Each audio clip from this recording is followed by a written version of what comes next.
biasa dan penuh cerita. Hari ini Bu Guru akan mengajak anak-anak untuk belajar muatan pembelajaran bahasa Indonesia, materi tentang menentukan gagasan pokok dan gagasan pendukung, serta membuat ringkasan. Sebelum kita mulai pembelajaran, mari kita berdoa agar apa yang kita pelajari hari ini bisa anak-anak terima dengan baik. Berdoa, Bu Guru akan pimpin. Berdoa dimulai.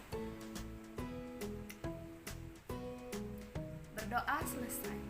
Anak-anak, untuk materi hari ini silahkan anak-anak simak video berikut ini.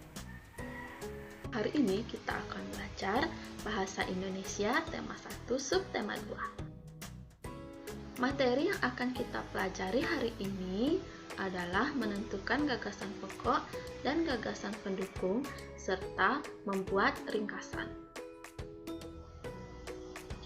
Gagasan pokok dan gagasan pendukung dalam bentuk diagram. Gagasan pokok dan gagasan pendukung akan lebih mudah dipahami jika disusun dalam bentuk diagram. Cara menentukan gagasan pokok dan gagasan pendukung dalam bentuk diagram. Yang pertama, bacalah paragraf dengan seksama. Kedua, cermatilah kalimat pertama hingga kalimat terakhir. Ketiga, tentukanlah gagasan pokok dan gagasan pendukung paragraf. Keempat, gagasan pokok adalah bagian inti, dapat ditulis di bagian atas atau tengah.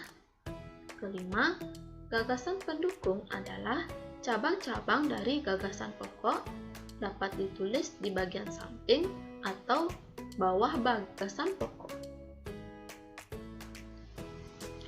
Sekarang cermati dan perhatikan contoh berikut ini.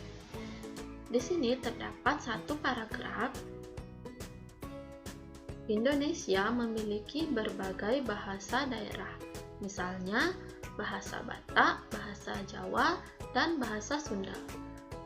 Keragaman bahasa di Indonesia tidak membuat bangsa Indonesia terpecah-pecah. Bangsa Indonesia tetap menjaga persatuan dan kesatuan. Bangsa Indonesia dipersatukan oleh bahasa persatuan, yaitu bahasa Indonesia.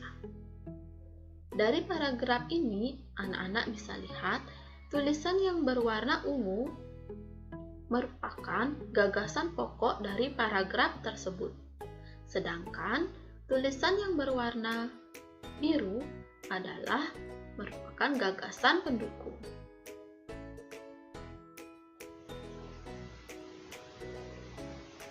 Contoh gagasan pokok dan gagasan pendukung dalam bentuk diagram.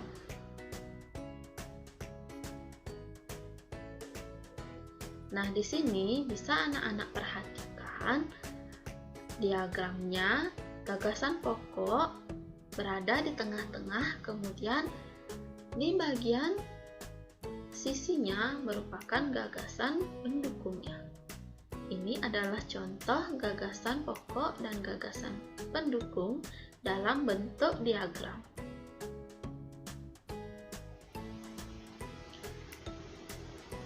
Gagasan pokok dan gagasan pendukung dalam bentuk diagram. Bagian 2. Suatu teks terdiri atas beberapa paragraf. Setiap paragraf memiliki gagasan pokok dan gagasan pendukung. Diagram gagasan suatu teks dibuat sesuai jumlah paragraf dalam teks tersebut. Gagasan pokok dan gagasan pendukung dalam bentuk tabel. Gagasan pokok dan gagasan pendukung dibuat dalam bentuk tabel bertujuan untuk mempermudah memahami suatu teks. Sekarang silahkan perhatikan contoh berikut ini. Di paragraf pertama, gelar budaya di sekolah. Keragaman tidak hanya terdapat di lingkungan masyarakat, tetapi juga di lingkungan sekolah. Para siswa di sekolah terdiri atas berbagai suku bangsa. Mereka berasal dari berbagai daerah di Indonesia. Ada siswa yang berasal dari Sumatera, ada siswa yang berasal dari Jawa, ada siswa yang berasal dari Kalimantan, Sulawesi, Nusa Tenggara, Papua, dan sebagainya. Sekarang silakan anak-anak perhatikan. Tulisan yang berwarna biru merupakan gagasan pokok dari paragraf pertama.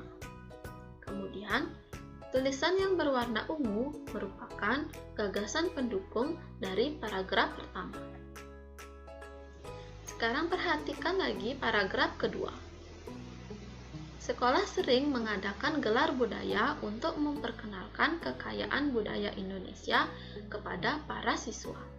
Misalnya, gelar pakaian daerah, gelar makanan tradisional, dan gelar musik tradisional. Pada saat gelar pakaian daerah, para siswa mengenakan pakaian daerah ke sekolah. Pada saat gelar makanan tradisional, para siswa membawa contoh makanan tradisional ke sekolah. Pada saat gelar musik tradisional, para siswa mengadakan pertunjukan musik daerah. Sekarang, anak-anak perhatikan. Tulisan yang berwarna biru itu merupakan gagasan pokok dari paragraf kedua. Sedangkan, tulisan yang berwarna ungu merupakan gagasan pendukung dari paragraf kedua. Gagasan pokok dan gagasan pendukung dalam bentuk tabel.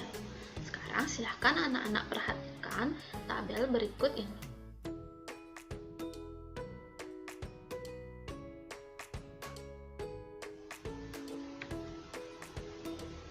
Sekarang, Bu Guru akan membahas materi tentang ringkasan.